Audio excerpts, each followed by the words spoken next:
Hey, this is Trevor Sternad from the Black Dahlia Murder here, and you're listening to the Everblack podcast. Hey, humans, God, this is odorous from Guam. I'm going to battle Fear Factory. This is George Corshunter Fisher. This is Gatsby Double Drop. This is Wade from Our Last Enemy. Mike Nick from Suicidal Tendencies. Hey, this is Wednesday 13. This is Rex from Kill Devil Hill. This is Gary from Sepultura. You're listening to Everblack Podcast. All right, before we go into this episode, we just need to give a shout out to our show supporters, the brutal occult clothing brand Electric Witch, who have amazing apparel from shirts to hoodies to hats to beanies and more. Check out their full range at electricwitch.com.au and put in the code EverBlack for 20% off your order. Don't forget to subscribe, rate and review the Everblack podcast through Spotify, iTunes, YouTube and Facebook, and check out all our articles at everblackmedia.com. All right, on with the show. Sam and Dan, thank you for joining us on the show. What's going on tonight? Well, as we said just before, we've had a big prac today. We played through our whole second album. First time we've played through the whole thing. So getting ready for album launch. That was a lot of fun. Yeah. No, When's the launch? It hasn't been announced yet, but I can say that it is very soon after the release date of the album. Oh, I see. Yeah. Okay. So it'll be within a fortnight of 30th of October. We're slowly spilling them beans. Oh, yeah. Spilling them secrets. You've got a 2-week window there to pick your date. Monday at midday, no, that wouldn't be a day. No. How did you get that close already? I don't know. I don't know. 3rd of November? It's my birthday. So there you go. But Is that your birthday? Oh, cool. Well, of course, 2020 hasn't slowed you guys down too much with the second Seraphic album, Chrysalis, due out on October 30. And we've just had the first taste of it, which is epic. That's a single, The Phoenix, and it's been received really, really well everywhere. Been out for about a week now. You guys really pumped throughout all the madness? Oh, yeah. So, well, COVID did slow us down a little bit, seeing as I went into the studio to recorded drums, then no one else got into the studio for quite a while. Wow. After that. Yep. No way. Yeah, no, we'd just begun the recording process, and we had our timeline all mapped out. You know, as Dan said, all drums were done. I think I just started to lay down some keys, but then everything went insane with COVID, and then there were the restrictions, and people had to work from home, and you couldn't leave your house, and so yeah, we were like, oh shit, what do we do now? But yeah, so I had plenty of time to forget what I'd played on the album before we actually got back to doing things. Had to figure it out again, figure out what I was supposed to play in the video we just filmed. We've been practicing very hard. Yes. Well, it is definitely awesome. And the new clip is amazing too. Where was that shot? It was like out in the middle of nowhere with some... So it was near Caboolture, out that way. So we found a couple of people's had properties out there which were really good to shoot on. Yeah. Yeah, so the filming team that we had, Derek Griffiths from Visual and Connor Armitage, his business is Tri-Medium. He has a videographer business, but they sort of teamed up for this. And Connor just happened to know some very generous people who were able to lend their out back of their property for us to run around in and film in. Like beautiful, as Dan said, near Caboolture locations, quite into the bush. And then for the location with my Phoenix scenes after the Phoenix has risen, that was actually in the Glasshouse Mountains, the Glasshouse Mountains lookout. So that was really cool. We drove all the way out there, and then I just got to, see that beautiful view. So that was a bit of a perk. That's awesome. Yeah. That's so good. Well, of course, the lyrical theme of the track seems to deal with, of course, rising up and moving forward from a terrible situation that, especially right now, seems to be more relevant than ever for a lot of people. Was that song coming from somewhere that was personal to you? That's something that you'd gone through and written? It definitely was for you, wasn't it? Yeah, definitely. Well, I'm really glad. Well, firstly, I'm really glad that you said, that you believe that it's relatable for now. Like, it wasn't I wrote it months, we started working on it, and I wrote it quite a while before COVID hit, but it's good that it's, that people can take from that, that sense of empowerment. It is very personal though. It's relating to a personal journey with my mental health that I've had, and specifically it's about when you've been a bit brokenhearted and things haven't worked out the way you wanted, but you were able to, as you said, pull yourself out of a not ideal situation and realize that you kind of had that strength there all along, and it kind of on the other side you're better off, to be honest. Yeah, I think definitely last year, I think just about every one of us had our lives flipped upside down in a one way or another.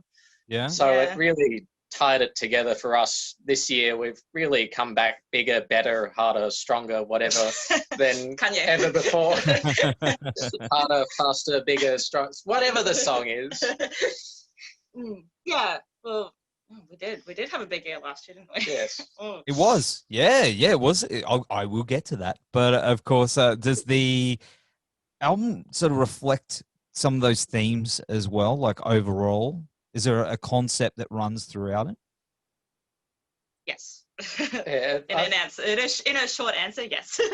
Yeah, I think that ties straight into the title of the album being the Chrysalis, where you go in and you're evolving inside the chrysalis to come out as the beautiful butterfly that we are now. Butterfly, phoenix, something like that. Winged creature. Butter phoenix. Yeah. Butter phoenix. I love that. Yeah. Butter phoenix. Yeah. Yeah, no, sure. Yeah. We picked, That's awesome.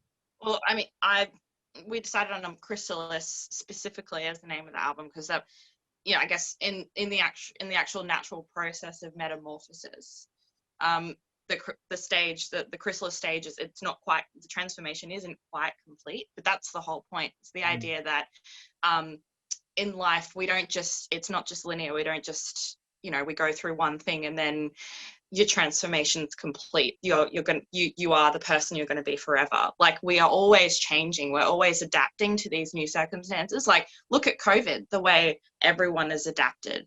And but we, we're very resilient creatures. It's the idea that it's, you're always evolving. Yeah. Hopefully we're always getting better. Yes. As hopefully musicians. We're not getting worse. That'd be a problem.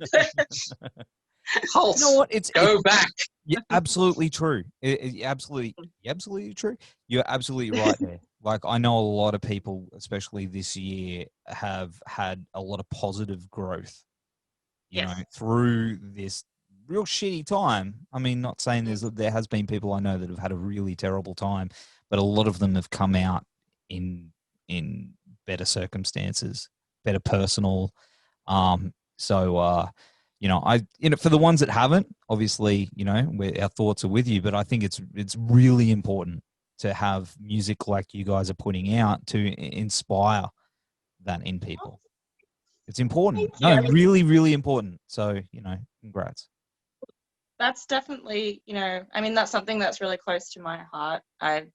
You release the music that you write because you hope that it will resonate with people. So, I hope that people can take from that, some sort of seed of inspiration, empowerment, I don't know, whatever.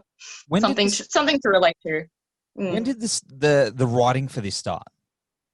When did you start writing this album? I think it almost started, the start of 2018 was when we first started working on The Monster Within, which was our first single that we turned out way back in 2018. Yeah. But same time, when we premiered The Monster Within, at that show we also played Shapeshifter, which is going to be on the album for the first time. So it's been about 2.5 years, 3 years in the making, this one. We've been working hard for a long time. Yeah. That's awesome. Yeah, you can definitely see some of the flavors that have evolved through that sort of time frame, because that's just what's going to happen. You're not going to have the same musical taste over 3 years. So you might be feeling one way, this sort of style I was drumming way back then, and then the songs we've written more recently and put together more recently, I'll be drumming very differently. And that has happened, I think, for all of us. Yeah. Yes. You know, that theme of evolution as well. Like the different life experiences, and that even that, like, and you know, you hear different music as you grow in your journey as a musician. And it's, yeah, like we like to think we're presenting something that's, I don't know, it's a bit different, and it brings together all those different influences and experiences that we've had. So how much would you say that the tracks have changed between their first inception to where they are now? Like, has there been any that have had that big drastic change where you're like, this song evolved massively due to?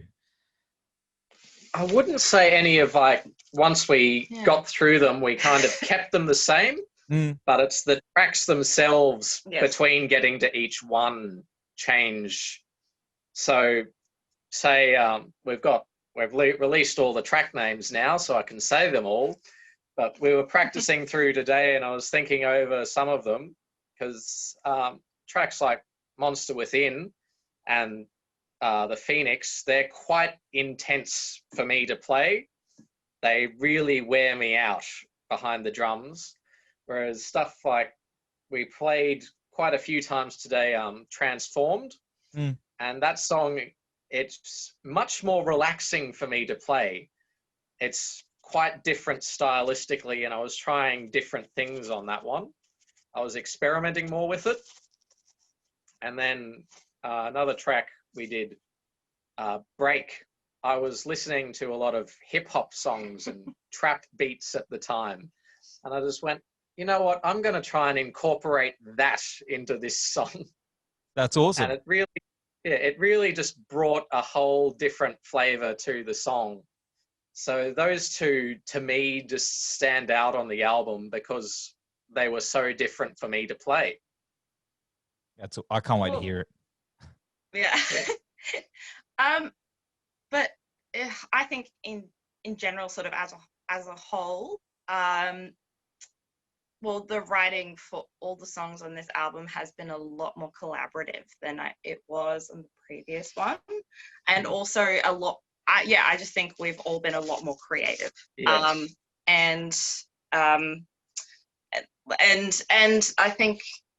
And I think that shows, and because there was quite a long time between when we started writing the songs for this album to when we finished up and then we started recording, you can kind of hear how perhaps we started with a bit of a formula, like a signature sound, and then began to really push ourselves. Yeah, we were definitely trying to explore different avenues. I know I was definitely trying to, with each song, I want to do something a bit more unique with the drumming. I don't want to have lots of double pedal all the time, like happened on quite frequently on the first album. Each song I often went, okay, I'm going to write this first draft of it and I'm only going to use one pedal for it. And then I let the other guys say, hey, this could use some more speediness to it. And that's when I went, okay, this is where we're going to add the second pedal in. That's awesome. So you obviously you sort of cut it back a little bit, eased back, so you could go harder on some of those bits. Yes. When it came to running. Yeah. I wouldn't say I eased back. It was just more experimenting with what I could do while putting these restrictions down. Because I find the more restrictions you have, the more you're forced to be creative within them. That's what I was trying to say. I've only had one beer, and you're explaining things better than what I am. Hey, we were on the same page somewhere. We got there. Yeah. You were just in French, and I was in Japanese. I'm drawing in crayon, and you're Yeah. Picasso or something. Yeah. Well, I mean, of course, you record the album with Kaylin Austin, who has done a great job, and mastered by Chris the Melco. Sorry, buddy, I missed up your name. I told you I've only had one. Chris the Melco from Monolith Studios, who is an absolute legend. Both really good at what they do. How was it working with these guys? It was quite good. So I got most of the songs done in one day recording them. I kind of pushed Kaylin because we did 5 songs. We didn't have to re-record Monster Within because we'd already done that with Kaylin back in 2018. That made things a bit easier for me. But we got 5 of the other 6 songs done in, 7 songs done in one day. And I just really pushed Kaylin. He was pretty tired by the end of the day, but I said I had enough gusto. I didn't have enough energy, but I had enough gusto to get the song done. That was midnight, was the last one we finished that day. And then just had Phoenix and Chrysalis to do on another one. Wow. It's usually the other way around. It's usually, the muso's tired and the engineer's gone, yeah, I'm just going to go for a smoke and then we're going to do another 2 hours. And you're like, whoa. Yes. Yeah. Not this guy. I have the most energy. I just keep going. That's awesome. I don't know at all. Like you should have, we're in another life. I don't know, like you have to have been a marathon runner or something. Like I don't know where you get it from. Yeah. Maybe I should try and win a marathon. That's really good for drumming though. That's what you want. Yeah. Someone's useful. Yeah. Somebody just turn the heat down on stage though, please. Oh, yeah. That's never going to happen. Just give you your own personal set of fans to fit. I'm just gonna start wearing just pure ice bags on stage. That's it. Ice bag pants.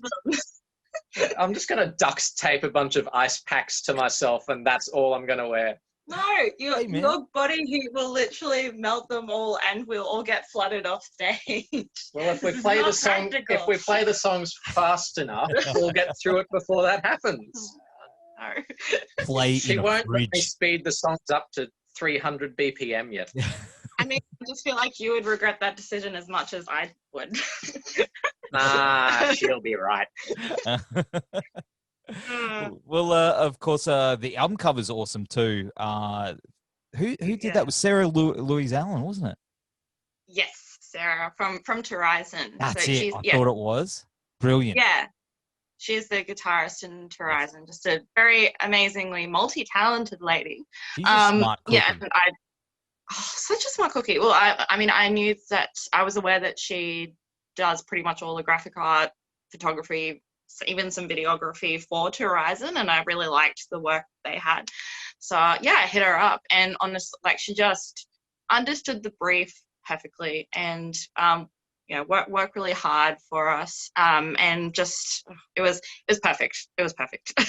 Did she hear the album before she went to work on it, or did you just sort of give her an outline, say like, this is what it is, here's the concept? Well, it's funny you should ask that, because so this was another thing that I was setting up sort of behind the scenes before COVID hit. So I'd and this was, we still had our timeline of when we need things done by and when the album was going to be released and all this other stuff. Yeah. And I sent her, so the actual tracks weren't ready yet because we'd only just started recording. But I just sent her just a brief in terms of the lyrical themes of the album, and some sort of different imagery for inspiration, so she could get an idea of what we were envisioning for it. And then she went to work on it, and then suddenly COVID hit, and so it just delayed all of those processes. So she didn't hear the album before finishing it off, but yeah, it suits her perfectly, because being the chief lyricist of our tracks, I relate the lyrics very closely to the musical flavors in each song, so it translates, I think, visually as well. Yeah, it helps that she's just on the same wavelength. She is. Yeah, so much.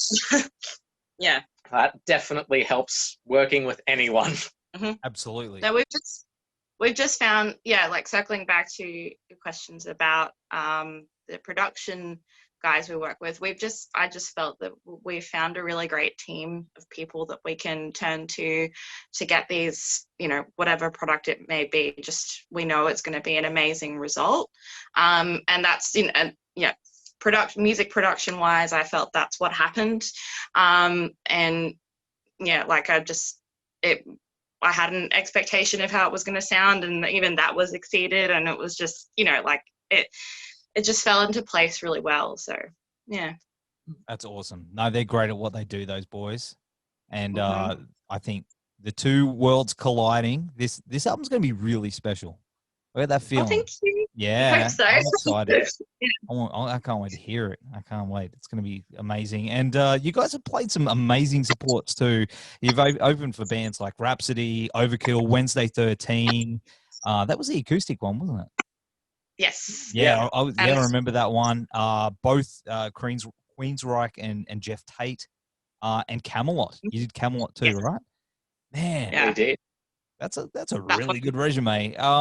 And you got Iron Maidens next year too. Yes. That was meant to be coming up soon, but it got postponed. It was meant to be, May originally. Oops, sorry, I'm being a fool here. It was meant to be originally in May, and then they moved it to September, and then they moved it to April. Silly COVID, just ruining our whole plans. We're crossing, haven't heard anything to the contrary, so crossing our fingers that it will happen for April next year, as far as we know. That's the deal. So, yeah, definitely. Sorry? I said absolutely. Yes, yeah. Yeah, man. We need those gigs, man. Going crazy. Oh, tell me about it. I mean, I've personally just started to go back to gigs and didn't realize how much I missed them. Like, it's a little weird now having, to sit down and the very limited attendance numbers, but honestly, it's better than nothing. And it's actually, it's kind of cool because you get to sit back and really appreciate the music now, which I've found. So yeah. My lazy ass doesn't have to stand up anymore. It gets to have a nice, comfortable seat at a gig. How old as you're constantly telling me, you're younger than me.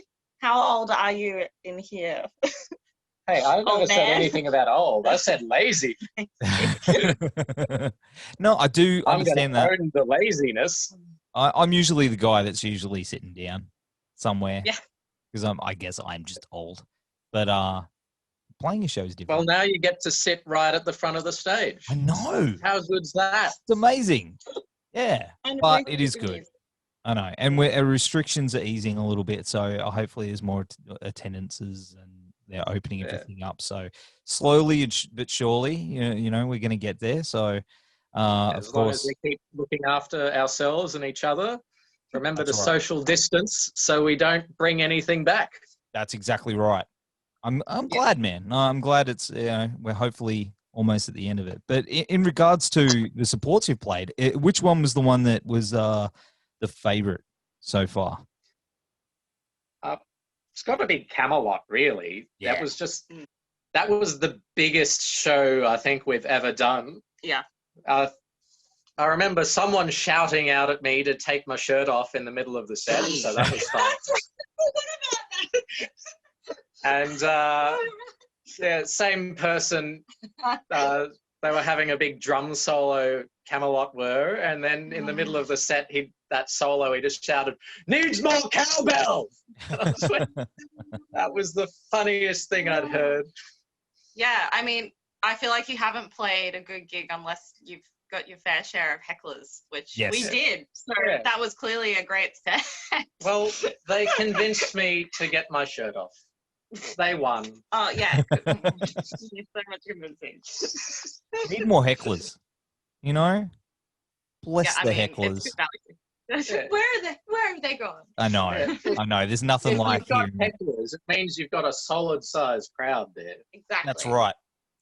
And usually when they're drunk and you can't understand, they just hear this. Yeah, You're cool. like, what was that? Good. Cool. good to know, buddy. Yeah. And then you got to have that conversation off stage. You're like, Yeah.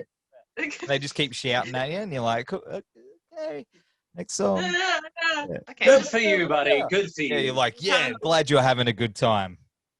Yes. Have another beer. Have another beer and get me one while you're at it. They never do. Exactly. Yeah. Of course. Who's on your dream support list? Who's the one? I mean, you're getting through them, but who's on your one you really want to do? Well, I mean, for me, the big three for me are like probably my three favorite bands, which just so happen to be symphonic metal bands. That's a huge, big all-time fan of the genre and these bands. So Nightwish, Epica, and Delane. Nice. I think they are really the guys that we got into this because of, aren't they? Yeah. They're hugely influential, all those bands, hugely influential upon my songwriting and just my general approach to music. And they informed my personal entry into metal, like way back when. And then how I just got into this world and realized this is what I want to do. So it would be very significant for me personally, but I think all of us in the band at least share that similar, love of those bands and of the style of metal. So it would be pretty special experience for us as a collective to do that. Yeah. Yeah, I think they really are, to some degree, the hero bands for all of us. Yes, the pioneering one. Yeah. I can see that happening. I mean, I did dreams, goals, should say goals for us, once things, I guess, calm down a bit and I hopefully get a bit of traction with this album. We our end game is to be getting on that European metal festival circuits where all those bands regularly headline. So that's how I see that happening for sure. Yeah. We'll just move to Europe and start playing all the time. Sounds like a plan. Man, the dream. That's where I would love to be there, of course. But it's a bit hard to tell, I know, but what's next for the band apart from that show that you're playing on my birthday? Okay, so we do have a little bit lined up for next year. I'm not sure how much I can say yet, but it's not too much lined up. So we haven't lined it up exact dates yet, but it'll be about mid-year possibly. Awesome. And that'll be pretty exciting when it goes ahead. But between now and then, we're starting to make plans for getting things going after we do album launch. We've had to really play it by ear because of COVID. So we probably would have made lots more plans in advance if there were no restrictions, but there are. So we've honestly this year we've just focused on getting the album done, getting it out, promoting it, and then we'll work within that framework, within what we've got, to see how we can go from there. So we would like to tour if that's possible. That's definitely something we would be wanting to put in place, but hopefully that happens sooner rather than later. But probably later's better than never. Later's better than never. But probably realistically, we'll just be looking at ideally more shows in the hometown and just building our online presence, with the new content and just seeing where it goes. Okay. Maybe we'll just have to start doing a whole Queensland tour, Yeah. Gold Coast. That's actually Brisbane, a good idea. Sunshine Coast. Hit up those special people up in Mackay and really just go all out because we can't travel interstate yet. Man, you got to. I got to say, come play the coast. Play Moe's. Moe's is great. Actually, Vinny's is also great. But Moe's is rad. Yeah. Have you played Moe's yet? Not yet. Man, Good time. You got to make it happen now. Yeah, man. Absolutely. Absolutely. Well, guys, thank you so much for hanging on the show. It's been an absolute pleasure. The album is going to thank kick you for ass, and I need to having hear us this here. album. I can't wait. It's going to be awesome. That comes out on October 30th. The links will be, for the pre-order, will be here somewhere. So I usually say, go ahead and pre-order it. That's you, and whoever's watching this. Thank you so much, and I'll catch you guys soon. Catch you later. Have one for us. Oh, this is my only one. Oh. I'm sure you can have another half.